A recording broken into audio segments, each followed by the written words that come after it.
I was a bit too careless with this pair of figures. I actually broke Lulumu's twin tail over here. Hi and welcome back to the channel. I'm Steven from X Kurogane Studio today with a low budget figure review, and I believe this is my first low budget figure review that is 1/6 scale or smaller for the year of 2026. The reason why I picked up this pair of figures is very obvious. We are looking at something kinda unique in the sense that anime figures that come in pairs are not very common, and even more so for the case of twins, identical twins in this case except for the color scheme, and that price really sealed the deal. It was so good, it was so cheap that I just couldn't say no. This is coming from a pretty well-known artist called Tamano Kedama. So what we are looking at over here, Bear Panda's 1/6 scale Lulumu and Kuromu, or the actual name is Rurumu and Kuromu. You know, just like me, some Japanese people, they can't pronounce the alphabet R very well, so R will sound like L depending on who you're speaking to. You know, arigato instead of arigato, something like that. So I'll just call her Lulumu because it is a lot easier to pronounce. Meanwhile, for the official pricing over here, according to myfigurecollection.net, we are looking at 11,000 yen for a pair. And the release date for international pre-orders from Japan's websites, 20th of February 2026. She released earlier in China in January at the price of 398 Chinese yuan, less than 200 each. If you're interested in this pair of figures after seeing the pricing alone, but you could not find them in stock in your favorite Japanese websites, I'm leaving a link right up here for you guys to check out. It is from a Chinese seller over in Taobao, but it is a super buy link, which means any one of you internationally can purchase it even though you can't read Chinese.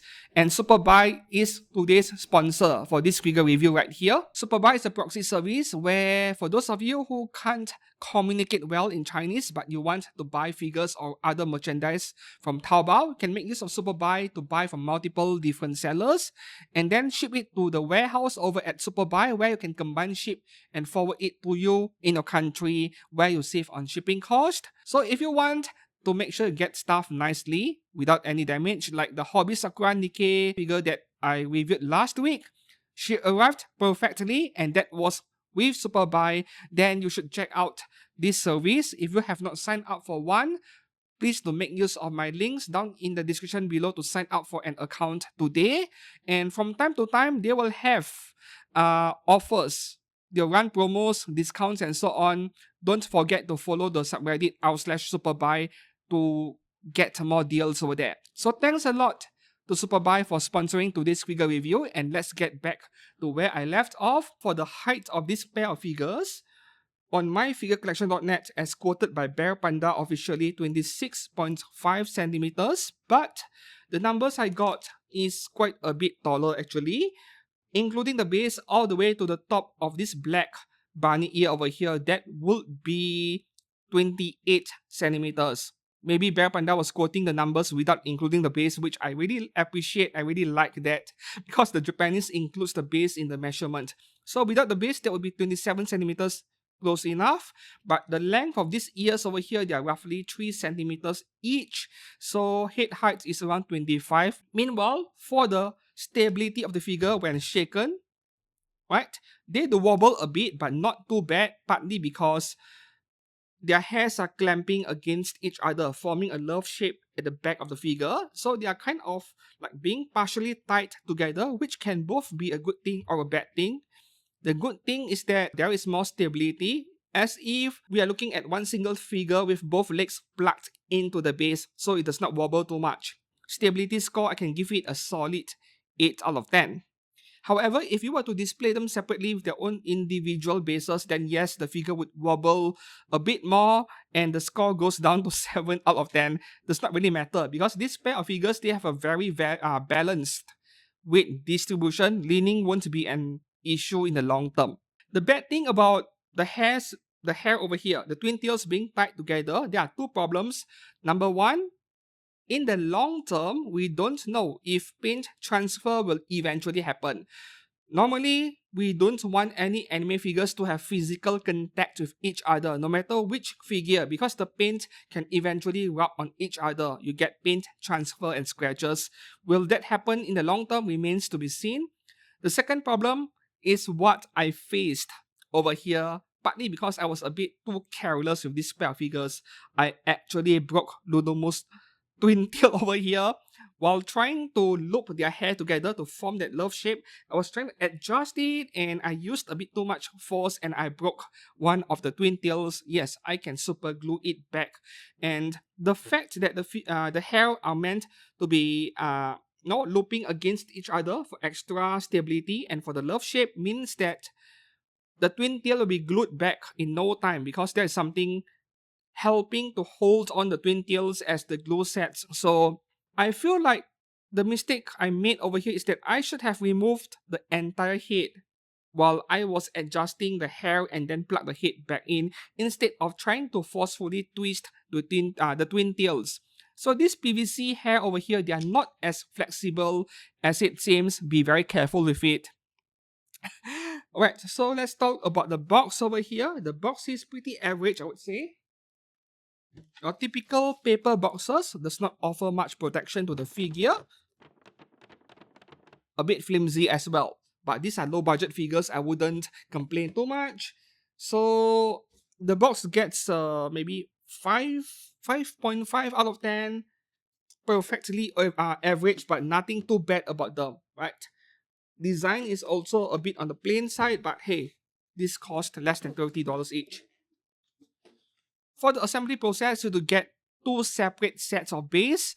There's this plain purple gray base for displaying the figures individually, which may be a good idea if you're concerned about paint transfer in the long term. But why would you do that when you buy a pair of identical twins? Obviously, they need to be together, so you display it with this love shaped base over here.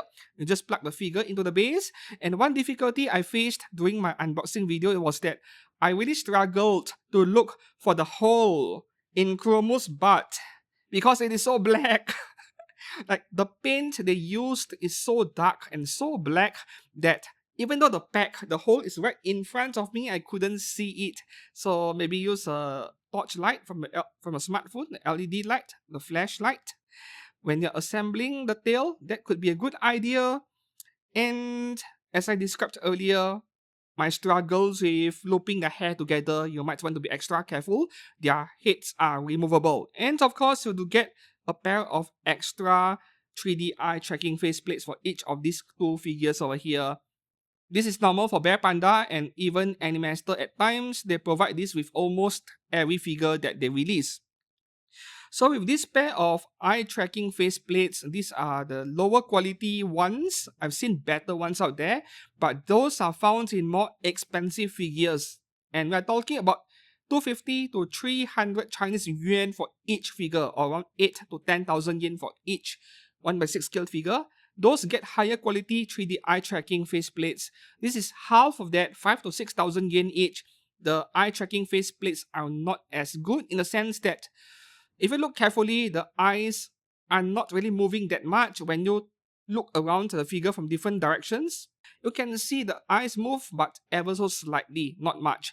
And the clear plastic in front of the eyes, they are also not as clear. The clarity is not as good, so these are the cheaper ones. I've seen the differences compared to a more expensive one. So I would still prefer to use the traditional decal eye faceplate in the case of anime figures like this. Personally, I'm not a big fan of this kind of 3D eye tracking eyes. Moving on to the sculpt department, since I just brought up these two faceplates over here, let's discuss about the faces first, which up to this point with every Bear Panda figure that I have reviewed or came across without reviewing them, without buying them, I never had any issues. I do find their faces to be pretty much identical to what we see in the official promo pictures when the figures go on pre-order. So no problems over here. Their faces are a 9.5, a 10 out of 10 even. Well, as perfect as it gets, no problems at all with the face over here. Meanwhile, for the rest of the figure, the sculpting, we get very high scores over here. Yep, an easy 8 to 8.5 out of 10. This is for the low budget figure category. A 10,000 yen figure getting an 8 out of 10 for sculpt is not the same as a 30,000 yen figure getting an 8 out of 10. Yeah, not the same. I classify them differently. So in the world of low budget figures, and even more so, something that costs less than 6,000 yen each, this is an 8 to 9 out of 10 for the sculpt. No problems at all, no flaws, no mold lines, no ugly gaps or seam lines, no glue leaking out, none of that sort. Everything is put together nicely. They don't feel like price figures at all. They're actually closer to slightly cheaper scale figures by Japanese companies. You know, those scale figures that cost maybe 15,000, 18,000 yen max. Yeah, the lower tier or entry levels premium scale figures from Japanese companies. This is closer to that. Even though I have not reviewed too many Bear Panda figures, up to this point, they have remained very consistent so far. No quality control issues, this pair of figures included. So I'm very happy to see that. And it feels like they're slowly improving over their previous releases. This one has a bit of additional refinement, not just in the sculpt, but also in the paint work. Well, I'm very happy about the paint work because we actually get different kinds of finish. If you look closer, for example, with Kuromu, yes, the metallic bluish outfit is a joy to look at, and there is some shading. It is not plain metallic blue. Meanwhile, for Lulumu's outfit, that gloss white over there is a really good contrast to the metallic finish on Kuromu. I love that a lot. Shading is slightly lesser on the white color outfit, but it is there if you look closely. It is not plain white at all. This looks way better than any pop-up rate I've seen at a similar price point or even higher than that, 8,000 pop-up rate Ls. The paint finish on these pair of figures are a lot better. And we are not just looking at gloss white or a slight metallic blue paint. The hairs of these two figures, they have a pearlescent finish.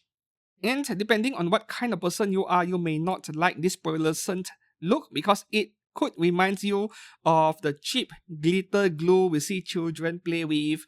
For me, I do hate glitter glue or anything with glitter a lot, but I think the paint finish over here is very nice. This pearlescent finish is not something I would expect to see in a low budget figure. One more thing would be the stockings. There is a major contrast over here. Kuromu gets a heavy shading painted stocking, black stockings over here. Meanwhile, for Kuromu, they have opted for actual real fabric over here. Very nice. So even though this is a pair of very identical looking figures, there are a lot of differences between the two. They are like contrasting each other very well. So we have good shading, we have good amount of details, we have all kinds of different textures from flat finish to glossy to metallic to pearlescent. Everything is found on this figure, including gold color paint, and they are also painted precisely, zero quality control issues, no scratches, no bleeding, no paint transfer. I'm super impressed. With the paint department, this is like at least a 9 or even 9.5 out of 10. It is as good as it gets for a low budget figure, and when you look at the price, yeah, you could be shocked if you are new to these low budget anime figures from China. Perfect sculpt, perfect paint work. What else do we have? The base, I can give it a maximum of maybe 6.5 out of 10. It is very ordinary, yet at the same time not too boring to look at, I guess. And I can't even nitpick it given the price of the figure. It is serving its purpose very well, right? Of course, I would encourage you to display both figures together if you're buying both, which you totally should. Could they have given more thoughts to the base design? Maybe, but at this price point, I won't complain any further. This is good enough. So what we are looking at with this pair of figures over here, we are looking at something that is actually 1/6 scale, less than 6,000 Japanese yen each, and they are virtually perfect with no quality control issues, which most Japanese figure companies that make premium scale figures could not even achieve. Like, I have complained about so many Nikkei figures from Good Small Arts in Shanghai. They are almost there, almost perfect, but every single one of them that I have reviewed so far seems to have their own small, tiny QC issues, which are not found in this pair of figures. I seriously have no idea what is going on with Japanese figure companies nowadays. Even Alter has been on a slight decline recently with their QC. So obviously, this is a very positive review, and this pair of figures come as highly recommended. As long as you like the character designs or you like Tamano Kedama as an artist, pick one up. Currently, they're not too hard to find, at least in China. I'm not sure what the inventory is like over in Japanese websites, Army, HLJ, Hobby Search, and etc. I have no idea, but in China, they are fairly easy to find. So until then, I hope that this review is helpful and informative, and I need to go and glue a twin tail over here. Yeah. Thanks a lot for watching, and do not forget to give this video a like and subscribe to this channel for more anime figure content every week. Until then, I'll see you guys soon in a few days. Goodbye.